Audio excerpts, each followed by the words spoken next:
Kia ora koutou, titiro, wakarongo, rerenga kōrero.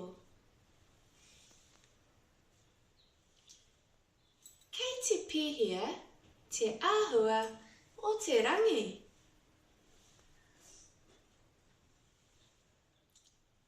Kei te paki, o kei te witi.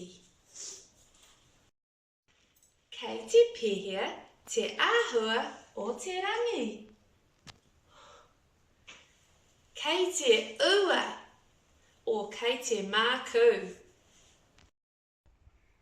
Kei te pēhea koe I tēnei ahiahi. Kei te mamae taku upoko.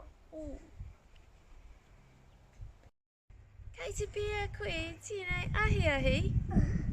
Kei te ai taku waiwai. Kei te pēhea koe I tēnei ahiahi. Kei te mamae taku ringaringa.